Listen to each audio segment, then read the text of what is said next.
Friends, welcome to living stone classes. मैं हूं हम यहाँ पर 6 जुलाई 2026 के पीआईबी करंट अफेयर्स के कुछ महत्वपूर्ण टॉपिक्स को कवर करने जा रहे हैं जो आपकी यूपीएससी, यूपीपीसीएस, बीपीएससी और अन्य सिविल सर्विसेज एग्जामिनेशन के लिए गेम चेंजर साबित हो सकते हैं। जी हाँ, गेम चेंजर।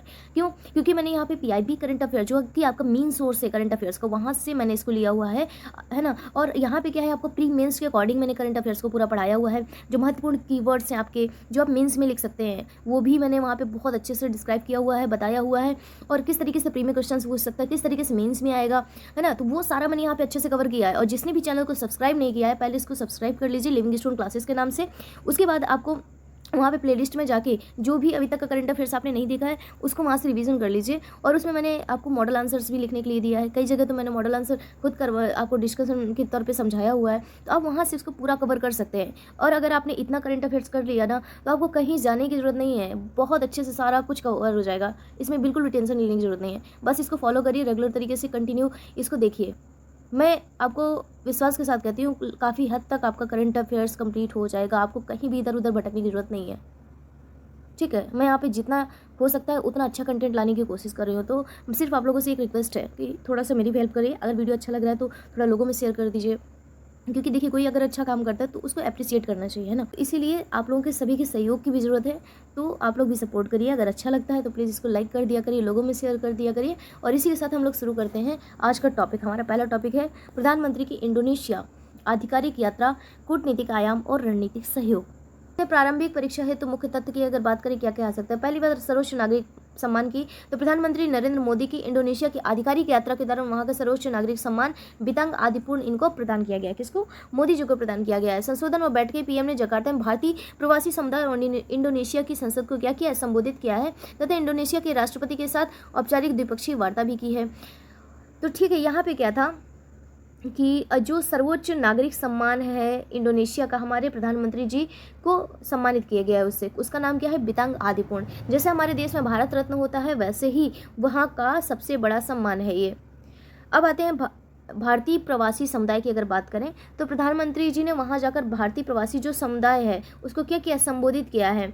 अब कई बच्चों के मन में ये आ रहा होगा कि भारतीय प्रवासी समुदाय क्या होता है। तो देखिए बच्चों, इसका सीधा सा मतलब है कि वो भारतीय लोग या उनके पूर्वज जो भारत छोड़कर कहाँ चले गए, इंडोनेशिया में जाकर बस गए हैं, या वहाँ काम कर रहे हैं या व्यापार कर रहे हैं। जब हमारे देश का कोई भी बड़ा नेता वहाँ जाता है, बाहर जाता है, तो उनसे क्या करता है, मुलाकात करता है, ताकि दोनों देशों के जो रिलेशन है वो क्या हो, मजबूत रहे, इसलिए। ठीक है।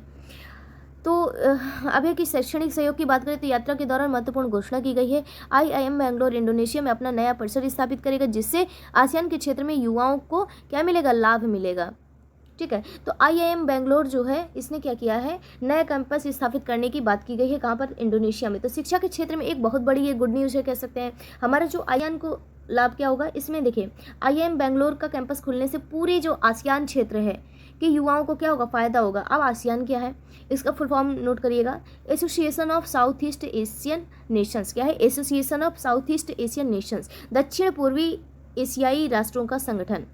ठीक है। तो इसमें इंडोनेशिया समेत 10 देश शामिल है। भारत और आसियान के बीच शिक्षा और व्यापार को बढ़ावा देने के लिए क्या है, बहुत बड़ा कदम है, बहुत बड़ा कदम है। अब आते हैं यहाँ पे कुछ महत्वपूर्ण कीवर्ड्स हैं। एक्ट ईस्ट पॉलिसी क्या है? एक्ट ईस्ट पॉलिसी, सागर विजन, इनके बारे में देख लेते हैं। किसके बारे में? एक्ट ईस्ट पॉलिसी क्या है और सागर विजन के बारे में। ठीक है। तो भारत की जो एक्ट ईस्ट पॉलिसी एशिया प्रशांत क्षेत्र में रणनीतिक और सांस्कृतिक संबंधों को मजबूत करने पर केंद्रित है। क्या कह रहा है यहाँ पे कि जो भारत की एक्ट ईस्ट पॉलिसी है वो एशिया प्रशांत क्षेत्रों में रणनीतिक, आर्थिक और सांस्कृतिक संबंधों को मजबूत करने पर केंद्रित है। वहीं सागर की अगर बात करें, सागर मतलब security and growth for all in the region. Sagar जो है हिंद महासागर क्षेत्र में शांति, सुरक्षा और सहयोग को बढ़ावा देने का भारत का व्यापक समुद्री विजन है, जिसमें इंडोनेशिया एक क्या है, प्रमुख साझीदार है। तो क्या बताया मैंने कि जो एक्ट ईस्ट पॉलिसी है वो क्या है, एशिया प्रशांत क्षेत्र में रणनीतिक, आर्थिक, सांस्कृतिक संबंधों को मजबूत करने पर केंद्रित है। तो वहीं सागर की अगर बात करें तो हिंद महासागर में शांति, सुरक्षा और सहयोग को बढ़ावा देने के लिए भारत का क्या है, ये व्यापक समुद्री विजन है। और ये इंडोनेशिया एक इसका क्या है, प्रमुख साझेदार है।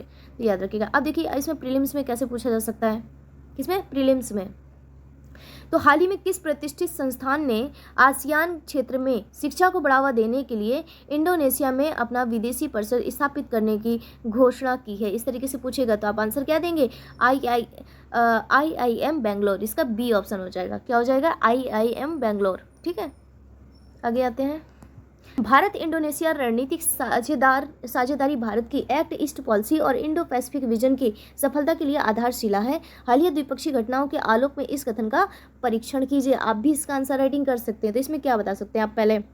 पहले क्या बताएंगे? इंट्रोडक्शन बताएंगे कि प्रधानमंत्री की हालिया जो है वो कहाँ पे यात्रा हुई, तो इंडोनेशिया में हुई, और वहाँ पर उनको सर्वोच्च जो नागरिक सम्मान है बितांग आदिपूर्ण उनको दिया गया, और दोनों देशों के साझा ऐतिहासिक व सांस्कृतिक जो संबंध है उनका उल्लेख करते हुए इंट्रो दे सकते हैं।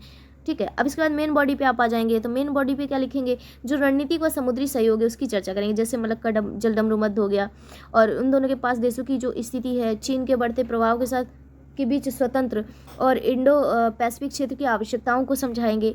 आर्थिक एवं सॉफ्ट पावर सहयोग की बात करेंगे, जैसे व्यापारिक रिश्ते, समुद्री कनेक्टिविटी, IIM बेंगलोर के विदेशी परिसर जैसी सॉफ्ट पावर डिप्लोमेसी को, ये सारी चीज़ों की आप चर्चा करेंगे। फिर निष्कर्ष कंक्लूजन में क्या देंगे कि आसियान क्षेत्रों में केंद्रीय भूमिका निभाने के लिए इंडोनेशिया के साथ मजबूत आर्थिक और सुरक्षा संबंधों को भारत के उज्जवल कूटनीतिक भविष्य के लिए आवश्यक बताते हुए क्या कर देंगे? निष्कर्ष दे देंगे। ठीक है, थोड़ा हम इंडोनेशिया की बात कर लेते हैं। और इसमें देखिए प्री में भी इंडोनेशिया को लेकर काफ़ी प्रश्न आए हुए हैं और मेंस में भी आया हुआ है। तो कुछ जल संधियाँ हैं, जैसे स्ट्रेट ऑफ मलक्का जल संधि की बात करें, यह मलेशिया और इंडोनेशिया के सुमात्रा द्वीप के बीच में है। क्या मैंने बताया? मलेशिया और इंडोनेशिया की जो सुमात्रा द्वीप है उसके बीच में है। यह अंडमान सागर मतलब हिंद महासागर को दक्षिण चीन सागर मतलब प्रशांत सागर से जोड़ती है। अगर इस प्रकार से है कि ये हिंद महासागर प्रशांत महासागर को जोड़ती है तो बिल्कुल सही है। अगर ये कहता है कि अंडमान सागर को दक्षिण चीन सागर से जोड़ती है तो भी सही है, क्योंकि अंडमान सागर किसका पार्ट है? तो हिंद महासागर का, और दक्षिण चीन सागर किसका पार्ट है? तो प्रशांत महासागर का। तो दोनों तरीके से पूछा जा सकता है और दोनों ही आपके सही है। दुनिया का सबसे व्यस्त समुद्री चोक पॉइंट है, क्या कहते हैं इसको? Choke point. ठीक है, अब आते हैं सुंडा जल संधि की बात करिए। इंडोनेशिया की सुमात्रा जावा जो द्वीप है उनके बीच में स्थित है। किसके? मैंने देखिए पहले बताया आपको, मलक्का जो कि किसके बीच है? मलेशिया और इंडोनेशिया के बीच में, सुमात्रा द्वीप के बीच में है। मलेशिया और सुमात्रा द्वीप, जो इंडोनेशिया का जो सुमात्रा द्वीप है उसके बीच में मलक्का है। अब आता है सुंडा जो है इंडोनेशिया का सुमात्रा और जावा द्वीपों के बीच में, इंडोनेशिया की सुमात्रा और जावा जो द्वीप है उनके बीच में है। यह जावा सागर को हिंद महासागर से जोड़ती है। किसको? जावा सागर को हिंद महासागर से जोड़ती है। किसको? जावा सागर को हिंद महासागर से जोड़ती है। लोम्बोक स्ट्रेट की बात कर लेते हैं। ये बाली और लोम्बोक द्वीपों के बीच में है। क्या है? बाली और लोम्बोक द्वीपों के बीच में है। मलक्का बंद होने की स्थिति में बड़े अंतर्राष्ट्रीय जो जहाज के लिए सबसे बड़ा वैकल्पिक मार्ग होता है, लोम्बोक स्ट्रेट की बात कर रहा है। ठीक है, अब यहाँ पे मकासर जल संधि भी है। तो ये बोर्नियो और सुलावेसी द्वीपों के बीच स्थित है। किसके बीच? तो बोर्नियो और सुलावेसी द्वीपों के बीच में स्थित है, जो सेलिबीस सागर को जावा सागर से वो जोड़ता है। सेलिबीस सागर को जावा सागर से जोड़ता है। आपका एक काम है कि मैप की बुक लीजिएगा, मैपिंग की बुक उठाइएगा, वो जो स्टूडेंट एटलस आता है, ठीक है, तो उसको लेंगे और वहाँ पे जाके पूरी जल संधियाँ चारों इनको देख लेंगे आप, मकासर, लोम्बोक, सुंडा, मलक्का। ठीक है, तो आपको याद हो जाएगा। अब इसमें क्या है? द्वीपों का क्रम पूछ लेता है। तो आपको पश्चिम से पूर्व की अगर बात करें तो सुमात्रा, फिर जावा, बाली, लोम्बेक, सुम्बावा, फ्लोरेंस, इस तरीके से क्या है इसका? पश्चिम से पूर्व की तरफ क्रम है। फिर से एक बार बता देती हूँ, सुमात्रा, फिर उसके बाद जावा, बाली, लोम्बोक, सुम्बावा और फ्लोरेंस। ठीक है, और यहाँ पे एक सबैंग पोर्ट भी है जो कि सुमात्रा के उत्तर में स्थित है। यह बंदरगाह भारत के अंडमान निकोबार से लगभग 700 किलोमीटर की दूरी पे है। भारत और इंडोनेशिया मिलकर इसे विकसित कर रहे हैं ताकि मलक्का स्ट्रेट पर क्या रखी जा सके? नज़र रखी जा सके। तो ये भी याद रखिए, कौन सा? सबैंग पोर्ट मैंने बताया है आपको। तो इतनी चीज़ें आप इंडोनेशिया के बारे में याद रखिएगा और मुझे कमेंट बॉक्स में कमेंट करके ये बताइए कि इंडोनेशिया की नई कैपिटल का नाम क्या है, राजधानी का नाम क्या है। ठीक है, और कौन सी द्वीप पर है। शिक्षा मंत्रालय प्रदर्शन ग्रेडिंग सूचकांक PGI 2.0 और PGI D रिपोर्ट 2025-26 सूचकांक जारी। केंद्रीय शिक्षा मंत्रालय ने वर्ष 2025-26 के लिए राज्यों केंद्र शासित प्रदेशों के लिए प्रदर्शन ग्रेडिंग सूचकांक 2.0 मतलब PGI 2.0 और जिलों के लिए PGI D रिपोर्ट जारी की है। ठीक है, तो इसमें ये कि राज्यों और केंद्र शासित जो प्रदेश हैं यूटीज में क्या किया गया है? स्कूली शिक्षा प्रणाली का डेटा आधारित मूल्यांकित करने के लिए ऐसा किया गया है।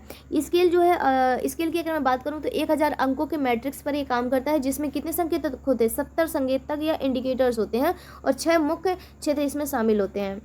अगर मैं श्रेणी की बात करूँ तो इसमें राज्यों को कोई रैंक नहीं मिलती, बल्कि उनको क्या दिए जाते हैं, ग्रेड्स दिए जाते हैं। ठीक है, अभी UDISE+, इसके साथ ही मंत्रालय ने भारत में स्कूली शिक्षा पर unified district information system for education plus, क्या फुल फॉर्म है इसका, unified district information system for education plus 2025-26 की रिपोर्ट भी इसने जारी की है।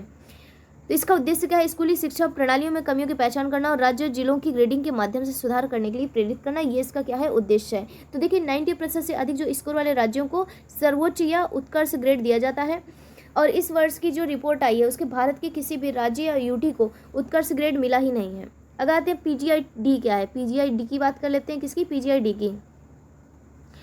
तो यह राज्य स्तर के बजाय क्या है, देश के जो जिले हैं, डिस्ट्रिक्ट हैं, उसके स्तर पर शिक्षा प्रशासन का जमीनी क्या करता है, मूल्यांकन करता है।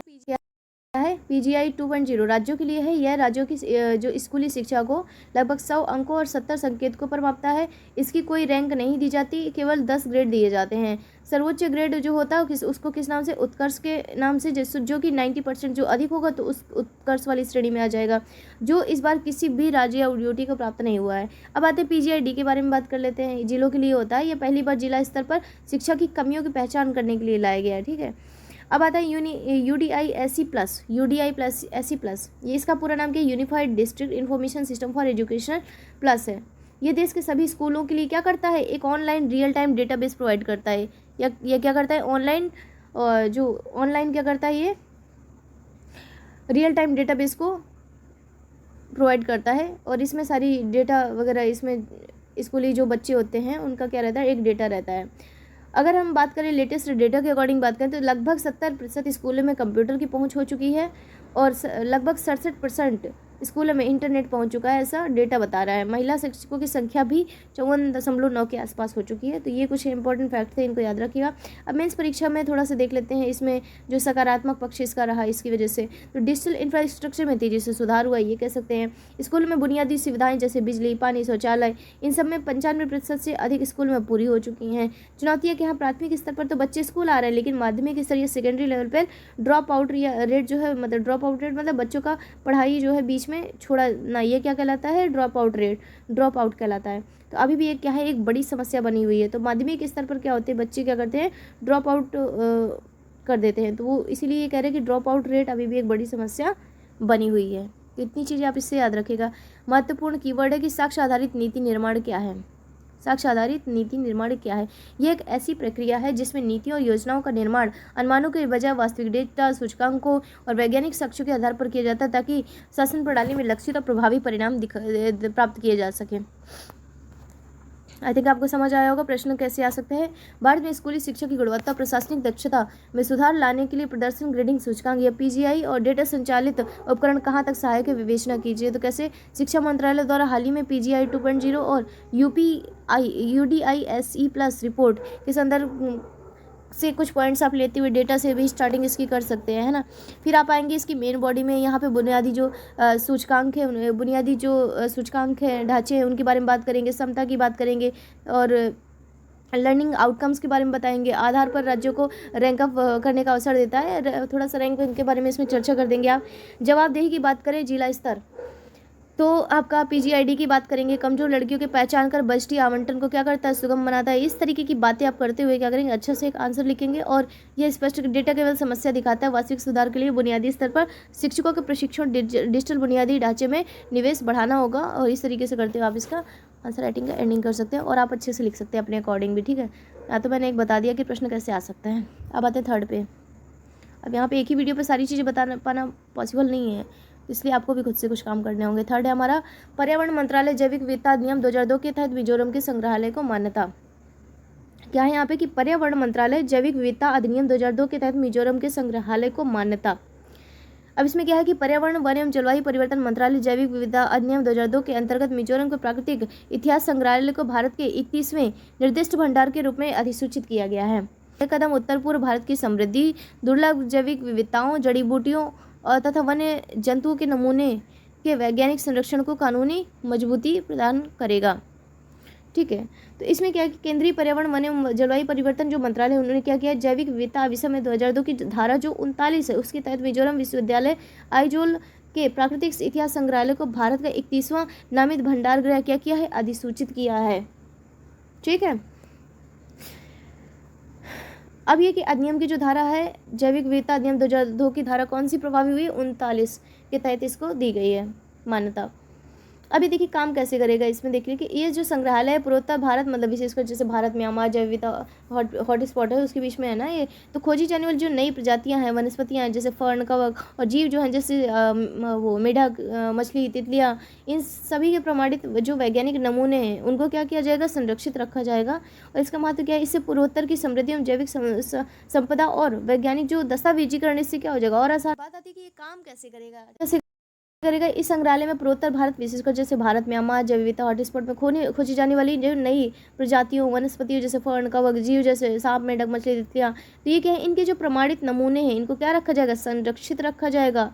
ठीक है, और इसका महत्व क्या है, इससे पूर्वोत्तर की जो समृद्ध जो जैव संपदा है उसको क्या मिलेगा, वैज्ञानिक दस्तावेजीकरण, उससे क्या होगा और आसान हो जाएगा। अनुसंधान के लिए बार बार जो नमूनों को दिल्ली भेजा जाता है, कोलकाता, वो सब नहीं करना पड़ेगा। ठीक है, ये देश का 31वां ऐसा अधिसूचित संस्थान है, ये याद रखना है आपको। ठीक है, अब आते हैं यहाँ पे आगे। ये ना कि ये कदम उत्तर पूरी भारत की समृद्ध दुर्लभ जैविक विविधताओं, जड़ी बूटियों, जीव जंतुओं के वैज्ञानिक संरक्षण की कानूनी मजबूती प्रदान करेगा। अब आते हैं कीवर्ड पे, निर्दिष्ट भंडार क्या है, डिजाइंड रेस्पिरेटरी। आते हैं यहाँ पे, जैविक विविधता विसमय के तहत सरकार द्वारा प्रमाणित वे संस्थान या संग्रहालय जहाँ देश की जैविक संपदा, पौधों, जीवों और जीवों के अंग नमूनों के विषय में अनुसंधान, संरक्षण और कानून साक्ष्यों के रूप में सुरक्षित रखा जाता है। कि जो निर्दिष्ट भंडार है, जैविक विविधता जो अधिनियम 2002 का था उसके तहत एक कानूनन जो घोषित एक क्या है, ये जैविक बैंक या तिजोरी कह सकते हैं। क्या है ये, जैविक बैंक या तिजोरी जैसा है। ठीक है, तो मतलब ये सरकार द्वारा अधिकृत एक ऐसा संस्थान या संग्रहालय कह सकते होता है जहाँ देश में खोजे गए सभी जो दुर्लभ पेड़ पौधे होते हैं, कीड़े मकोड़े, नए जीव जंतु, वनस्पति, इनका असली वैज्ञानिक नमूनों को कानूनी रूप से हमेशा के लिए क्या करते हैं, इसको सुरक्षित रखा जाता है। तो इसलिए इसको क्या बोला जा रहा है, जैविक बैंक या तिजोरी। तो ये कौन से अधिनियम के तहत इसको बनाया गया था, तो जैविक विविधता अधिनियम 2002 के तहत इसको कानूनन घोषित किया गया था। ठीक है, अब देखो जो पर्यावरण मंत्रालय होता है वो राष्ट्रीय जैव विविधता प्राधिकरण की एनबीए की सिफारिश पर देश की जो चुनिंदा जो कुछ संस्थान होते हैं उनको निर्दिष्ट भंडार के रूप में अधिसूचित करता है। तो ये थोड़ा सा याद रखिएगा, पूछ सकता है, हो सकता है स्टेटमेंट के फॉर्म में पूछ ले। और कुछ अनिवार्य नियम भी है, जैसे भारत में यदि कोई भी जैसे व्यक्ति है वो क्या करे या वैज्ञानिक है, कोई नई प्रजाति की खोज कर लेता है तो उसे कानूनी तौर पर उसकी पहचान साबित करने के लिए उसका असली प्रमाणिक नमूना इन्हीं भंडारों में से क्या करना पड़ता है, जमा करना पड़ता है। तो आपको याद रखना है कि क्या है, भारत का मिजोरम विश्वविद्यालय का जो प्राकृतिक इतिहास संग्रहालय भारत का 21वां आधिकारिक निर्दिष्ट भंडार बना है। ये फैक्ट आपको याद रखना है। अब मेंस में देखिए प्रश्न कैसे पूछ सकता है, भारत के, अब आपको ये वाला तो आंसर राइटिंग करनी है, भारत के उत्तर पूर्व राज्यों में जैव विविधता संरक्षण के समक्ष मौजूद, क्या कह रहा है ये कि भारत के उत्तर पूर्वी राज्यों में जैव विविधता के संरक्षण के समक्ष मौजूद प्रमुख चुनौतियों पर प्रकाश डालिए और जैविक विविधता नियम 2002 के इस संरक्षण को सुनिश्चित करने के लिए कहाँ तक प्रभावी रहा है। तो पहली बात तो देखिए थोड़ा सा ये है कि जैव विविधता अधिनियम क्या है वो रह गया, वो उसमें बताती हूँ के दृष्टिकोण से भी इंपॉर्टेंट है। तो ये क्यों लाया गया था, इसका मेन उद्देश्य ये था कि भारत की जो जैविक समृद्ध जो जैविक संपदा है, परंपरा जो ज्ञान है, इसका क्या करना, संरक्षण करना। इसके साथ ही जो विदेशी कंपनी या लोगों द्वारा भारत के संसाधनों का अवैध रूप से दोहन करने से रोकना भी इसका एक मुख्य काम है। ये 3 स्तर पर काम करता है। यह जो अधिनियम 3 स्तर पर, राष्ट्रीय स्तर पर, राज्य स्तर पर, स्थानीय स्तर पर या राष्ट्रीय स्तर पर जो है राष्ट्रीय जैव विविधता प्राधिकरण एनबीए जिसका मुख्यालय क्या है चेन्नई में, और राज्य स्तर पर राज्य जैव विविधता बोर्ड एसएसबी, और स्थानीय स्तर पर बीएमसी मतलब जैव विविधता प्रबंधन समितियाँ।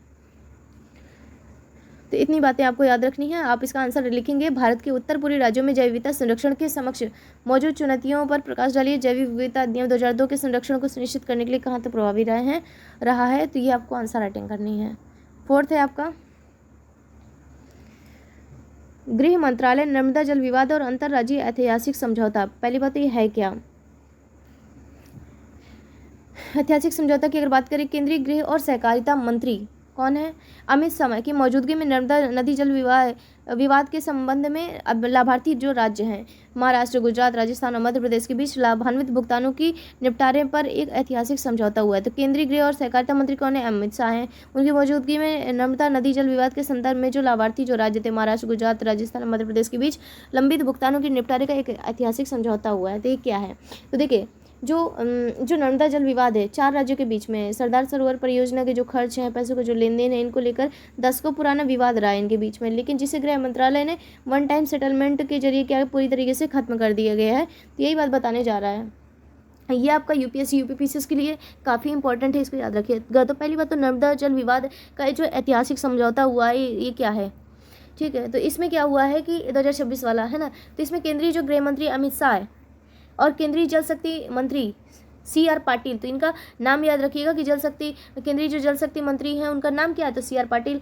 इसके मौजूदगी में 4 राज्यों जैसे मध्य प्रदेश, गुजरात, राजस्थान, महाराष्ट्र के मुख्यमंत्रियों को नई दिल्ली में क्या है एक ऐतिहासिक समझौते पर हस्ताक्षर किए हैं। अब मुद्दा क्या था कि इन सरकारों के बीच सरदार सरोवर परियोजना के निर्माण की लागत, जो विस्थापित जो लोग थे उनका जो पुनर्वास कराने के और डूबी हुई जो जमीन का मुआवजा, पैसों की लंबित भुगतान, जो पेंडिंग पेमेंट्स थे, उनको लेकर पिछले काफ़ी दशकों से गंभीर जो वित्तीय जो विवाद चल रहे थे, तो इस वजह से ये जो चर्चा में आया। फिर समाधान क्या है कि देखिए इसमें गृह मंत्रालय की मध्यस्थता से इसे वन टाइम सेटलमेंट के तहत सहमति की करके इसको आपस में ही सुलझाया जा सकता है, ठीक है। अब ये देखिए जो नर्मदा जल विवाद ट्रिब्यूनल है, इस विवाद को सुलझाने के लिए अंतर्राज्यीय जल विवाद अधिनियम 1956 के तहत 1969 में ट्रिब्यूनल का गठन किया गया था। तो ये जो ट्रिब्यूनल बना था इसमें नर्मदा जल विवाद ट्रिब्यूनल, तो इस विवाद को सुलझाने के लिए ही अंतर्राष्ट्रीय जल विवाद अधिनियम 1956 के तहत 1969 में ट्रिब्यूनल का क्या किया गया था, गठन किया गया था। 1969 में इसने 69 नहीं 1900 फिर इसने क्या किया 79 में अपना फैसला सुनाया। 69 में ट्रिब्यूनल का गठन हुआ और 1979 में अपना फैसला इसने सुनाया, और फैसले के में वित्तीय दावों को लेकर ये सारे समझौते हुए। फिर इसमें लाभार्थी राज्य आपको पता ही है। अब इसमें जो मेंस के अकॉर्डिंग क्या आ सकता है कि सहकारी संघवाद को ये क्या करेगा, बढ़ावा देगा, क्योंकि जो ये कदम है सहकारी संघवाद का एक आदर्श उदाहरण है, क्योंकि राज्यों में जो राजनीतिक मतभेद है उनको बुलाकर आपसी बातचीत से दशकों पुरानी समस्या को क्या कर रहा है, खत्म किया गया है। और आर्थिक लाभ क्या होगा, विवाद सुलझाने से जो 4 राज्यों के बीच जो वित्तीय बाधा है वो भी दूर होंगी, जिससे सरदार सरोवर और इंदिरा सागर जैसी बड़ी जल परियोजनाओं को बेहतर क्या हो सकेगा, क्रियान्वयन हो सकेगा। तो ये थी आपकी ये यहाँ तक के टॉपिक्स। और चौथा है आपका सहकारी संघवाद क्या है। तो इसमें क्या है, एक ऐसा संवैधानिक और राजनीतिक ढांचा जिसमें केंद्र और राज्य सरकारें राष्ट्रीय समस्याओं जैसे नदी जल विवाद के समाधान के लिए एक दूसरे के साथ प्रतिस्पर्धा करने की बजाय आपसी सहयोग, समन्वय और संवाद का रास्ता अपनाती है। प्रश्न कैसे आ सकता है इसमें मेंस में, अंतर्राष्ट्रीय नदी जल विवाद भारत में संघवाद की कार्यप्रणाली के समक्ष एक बड़ी चुनौती रही है। हाल ही नर्मदा जल समझौते के आलोक में स्पष्ट की जो सहकारी संघवाद के माध्यम से इन विवादों का समाधान कैसे संभव है। तो की भूमिका में क्या लिख सकते हैं, संविधान का आर्टिकल 262 इसमें संसद को अंतर्राज्यीय देखिए 262 क्लॉज 1 भी है, तो उसमें अंतर्राज्यीय नदी जल विवाद की बात की गई है, निपटारे की बात की गई। तो भूमिका में आर्टिकल जो 262 है अंतर्राज्यीय जल नदी विवाद का उल्लेख है, ये यहाँ से कर सकते हैं। एवं गृह मंत्रालय की उपस्थिति में 4 राज्य मध्य प्रदेश, गुजरात, महाराष्ट्र और राजस्थान के बीच नर्मदा भुगतान समझौते का स्वागत करते हुए ये यहाँ से इंट्रो स्टार्टिंग कर सकते हैं। फिर मेन बॉडी पे आप आ जाएंगे, इसमें आपको चुनौतियाँ समाधान का मॉडल ये बता सकते हैं। तो चुनौती में ट्रिब्यूनल के फैसलों में अत्यधिक देरी होती है। राज्य की क्षेत्रीय राजनीति के बारे में बात करेंगे, पर्यावरण संबंधी कृषि संबंधी मांगे हैं उनके बारे में बात करेंगे। समाधान का मॉडल क्षेत्रीय परिषदों और अंतर्राज्यीय परिषद की भूमिका, संवाद और आधार सर्वसम्मति का महत्व बता सकते हैं। तो ठीक है, यहाँ पे समाधान बता सकते हैं, क्षेत्रीय परिषदों और अंतर्राज्यीय परिषद की भूमिका बता सकते हैं, संवाद आधारित जो सर्वसम्मति का क्या महत्व है वो सारी चीज़ें बता दीजिए। फिर यहाँ पे निष्कर्ष पे क्या है, जल संकट के दौर में नदियों को विवाद का कारण बनने की बजाय क्या करना चाहिए, एकीकृत जल प्रबंधन प्रणाली और सहयोगी संघवाद द्वारा आर्थिक समृद्धि का जरिया बनाने पर जोर देते हुए निष्कर्ष यहाँ पे आप बढ़िया से लिख सकते हैं। ये था एक ऐसा, आप और अच्छे से इसको लिख सकते हैं ना। तो आपको मेंस की आंसर राइटिंग करनी है, 4 प्रश्न है इसमें। ठीक है, तो दोस्तों आज के लिए इतना ही रखते हैं। आपका करंट अफेयर्स जो 6 जुलाई वाला था वो पूरा कंप्लीट हो गया है, लेकिन मैं इतनी मेहनत से वीडियो बना रही हूँ, सो प्लीज़ मुझे आप सभी का सपोर्ट चाहिए दोस्तों। और अगर वीडियो अच्छा लगा हो तो प्लीज़ इसको लाइक कर दीजिएगा, लोगों में शेयर कर दीजिएगा। मिलते हैं अगली वीडियो में अगले टॉपिक के साथ। थैंक यू, जय हिंद, जय भारत, गुड नाइट।